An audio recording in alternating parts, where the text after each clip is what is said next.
West Coast publisher in a very limited edition in 1969. Situation A was long gone, and in the introduction to that second edition, which follows this new preface, the world had become another kind of place. Situation B. It is now 6 years later, 1975. My observations about street gangs in 1969 no longer hold, not even remotely. In fact, I was dead-ass wrong. Or, as Santayana put it, those who cannot remember the past are condemned to repeat it. Situation B, as described in Memo 69, never reached fruition. It was all wishful thinking on my part. I won't go any further on that line. Read Memo 69 and you'll see the pathetic wish fulfillment of my statements just 6 years ago.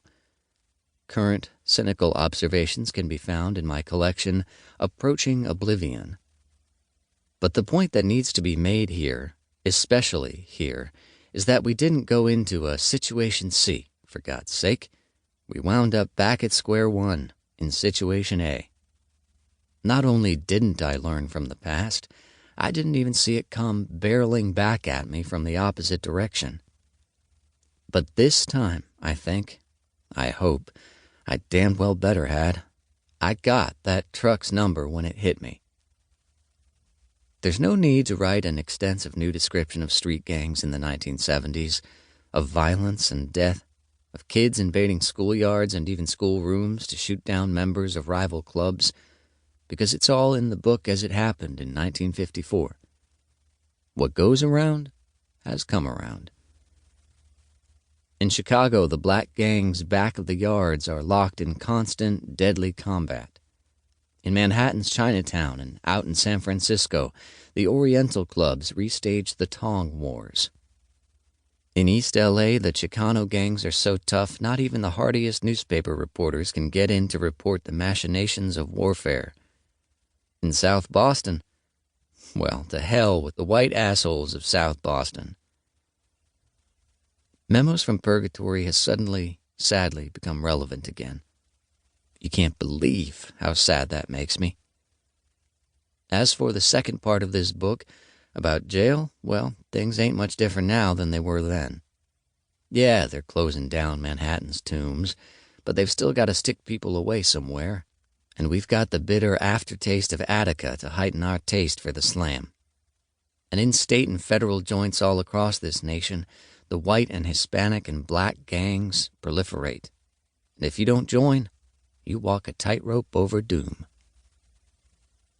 I don't know where else to go with this introduction.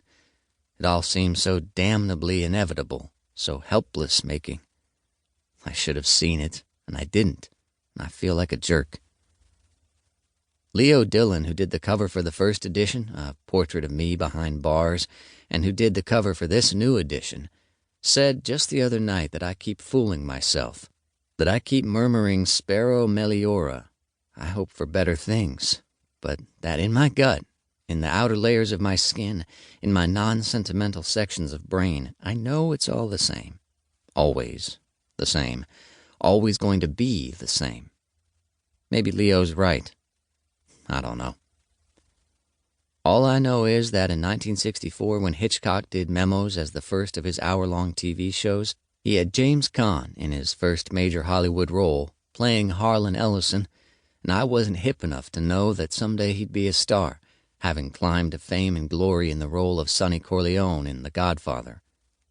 And if I couldn't even see that one day they'd be totemizing the slug creatures of the mafia as charming, home-loving businessmen who only kill occasionally to protect the family business, then how the hell could I be expected to understand that the conditions of life and the pressures of desperation that made the kids in the jails what they were in the first place would come full circle, because they'd never been gone, to send the kids out in the streets again?